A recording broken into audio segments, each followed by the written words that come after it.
Hey there, my name's Brashler, and in this video I wanted to teach you about using insertable effects on the Behringer XR18. Now if you're brand new to my channel, I'm all about helping you feel more confident in your production gear no matter where you're starting from. So let's go ahead and dive in. Now the Behringer XR series, or the X-Air series, and the Midas M-Air series have 4 effects racks that are built into the XR18.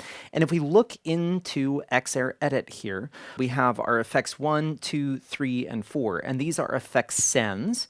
And then we have our effects returns, which are right here, effects 1, 2, 3, and 4. Now, if we click up into our effects window, we can then go and change the type of effects, and we can insert. So for instance, I have this test mic. So check, check, check. We can hear that right here. Now, if I was wanting to insert, say, maybe a DeEsser on this mic, I can go and choose which effects rack that I want to use. So for instance, I'm going to go ahead and use effects rack 4. So I'm going to go and select a DeEsser. So I'm going to go down and we're going to find our DeEsser, which is right here. So now we have the option of doing a dual or a stereo. And most of these effects that we have on the XR18 give us a dual or a stereo option. Now, if we have a stereo set of channels, you would want to do a stereo effect. That way it's processing the left and right together.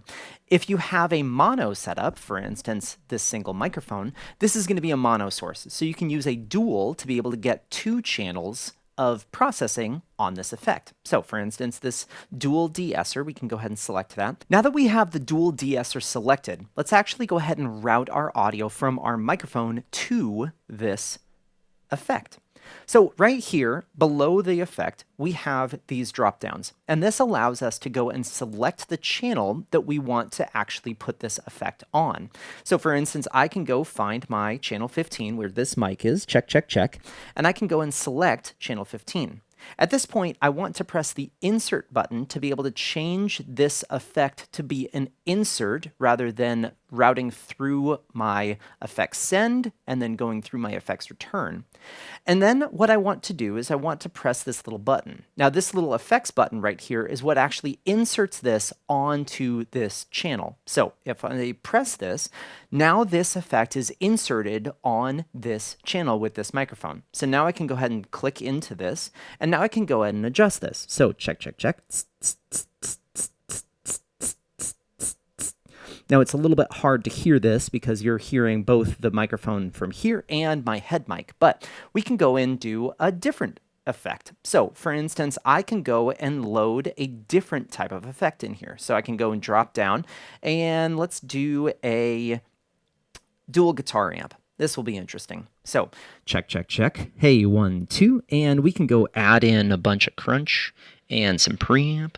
And so we can hear that this is being affected on this microphone. And when I click this, it's now not inserted on this channel. Now, obviously, a guitar amp is not going to be the most ideal thing to put on a speaking microphone, but for some instances, maybe you would want to use this on maybe a DI electric guitar that doesn't have pedals, and maybe you want to have that DI have this guitar amp plug-in on their channel. You can do that. Now, some perfect uses of some insertable plugins would be, and let's just open up this list, is basically anything that's not time-based. So anything on the top of this, reverbs, delays, chorus, all of those are going to be a time-based effect, and I wouldn't recommend inserting those on a channel. But what I would recommend inserting would be some of our EQs or our compressors. One of my favorite compressors that we have is the Ultimo compressor, and this is perfect on a vocal. So what I'm going to do is I'm going to go and select my dual Ultimo compressor, and I'm going to go ahead and mute this channel and unmute my singer. You are a savior now. And so what I'm going to do is I'm going to go and select my channel 16 and insert this. And we can go and open this up. And there's a bunch of different options here that we have to adjust. So we have our input, our output, and then we have our attack, our release, and our ratio for this microphone. Now with the dual Ultimo compressor, this compressor has a set threshold. So with our channel compression, if we go and take a look at my test microphone here and go look at my compressor here, I can adjust my threshold up and down to basically change the amount of compression that I have on this channel. But on our dual Ultimo compressor, the threshold is set. So what we have to do is we have to increase the volume of our channel up or down to get either more compression by adding more input gain or less compression by adding less input gain. So we can see our gain reduction meter right here. And if I was wanting to get more gain reduction, I can increase this. And as you can see, I'm now pegging this meter with gain reduction. Now, what we want to do is we want to get this in a good spot. And with my vocal, I'm going to go do a 12-to-1 with a fast release and a medium attack.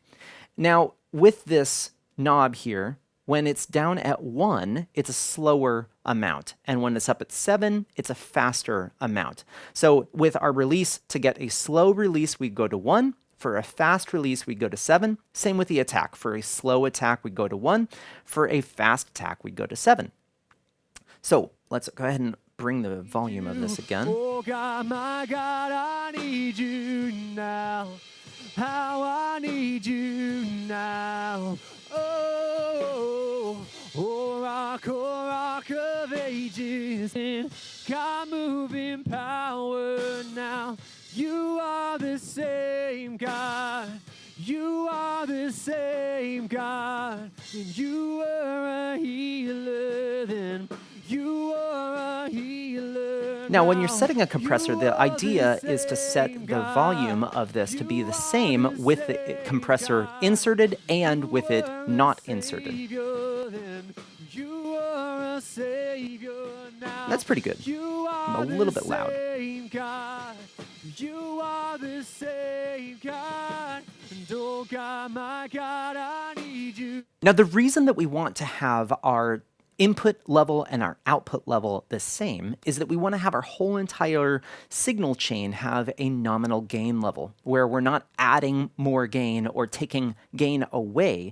That way, when we have our fader at unity, it's unity across the entire signal chain. So if I go and add a whole bunch of gain in my compressor, then I'm going to have to take away some of that gain so I don't clip the channel. So that's one of the reasons that we want to have our input gain and our output gain about the same level, or our input level and our output level the same level.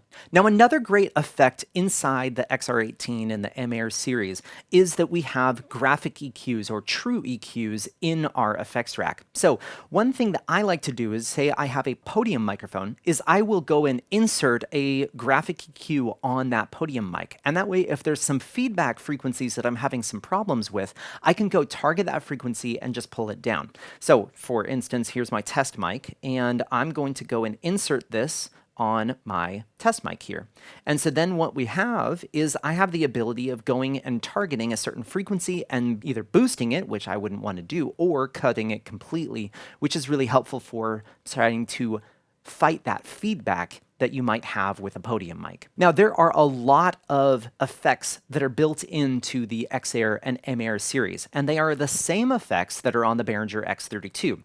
So I do have an effects tutorial series on the Behringer X32. So if you go and check out some of those videos on my YouTube channel, you can read in and learn about a bunch of the different effects, and anything that you see in the effects rack on the X32 can be immediately applied to your X-Air. Now, I hope this video was helpful for you today. If you do happen to have any questions, or if there's a video that you're hoping that I would make on the XR18 or really any of the other production mixers that are out there, please put that in the comments section down below, as I'm always reading through those comments to find videos that are going to be helpful for you. If you haven't already, make sure to go over to my website and check that out. I have a brand new X-Air series course dedicated to learning everything that there is about the X-Air and XR series mixers. So go check that out if you haven't. Otherwise, I hope you have a great day.